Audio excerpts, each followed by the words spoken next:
Bismillahirrahmanirrahim. Assalamualaikum warahmatullahi wabarakatuh. Jumpa lagi kita dalam channel saya. Ini adalah video yang kelima untuk hari ini. Hari ini hari Khamis 11 bulan September 2025 Masehi bersama dengan 18 Rabiul Awal 1447 Hijriah. Video ke-5 lah. Tadi 4 video dah sempat rangkai pada majlis sambutan kemerdekaan di sekolah SK Pesaka tadi.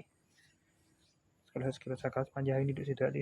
Sepanjang hari daripada pukul 9 pagi sampai ke klik tadi dari pukul 12.45 di klik. Okey, sepanjang majlis dah. Tak ada nak pergi kemah pada buah lagi ni. Tak ada nak sambut mereka sana, ajak nak buat 2 tempat. Jadi dah sempat ke sana ya. Jadi sekolah sama saya lah. Ini video kelima.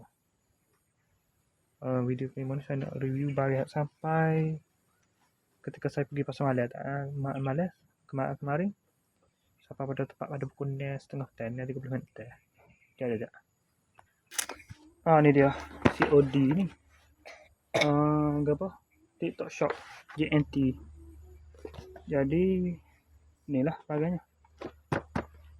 Jadi nak review lah ni. Sekadar review gitu dulu. Ada buka lagi. Review lupa barang ni banyak sampai kemarin. Pada ni lah pada buka juga lah. Kanau. Siri kanau. Ni harga jackpot ni. Tidak jackpot kok. Maknanya ada agak istimewa lah. Moga buat kali pertama order ni ada di mana di TikTok serendah Hulu Selangor bagai SBK MEW sender penghantar tu kawasan pesisir Sungai Coh serendah Hulu Selangor apa kita ni gangga dia. Ni eksklusif ni. Kesini dapat ni bagian ni.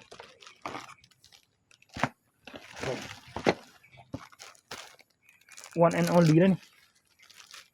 Sayuri kanau. Saya sama lah. Ni bilah dia. Pasal lagi. Ada review isi dalam gitu lah. Ni handle dia. Okey, sekadar itu sajalah.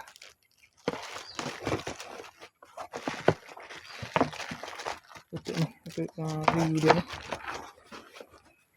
Sekejap. Selagi. Okey, sekadar itu sajalah untuk video buat masa ni. Assalamualaikum, jumpa lagi. Bye.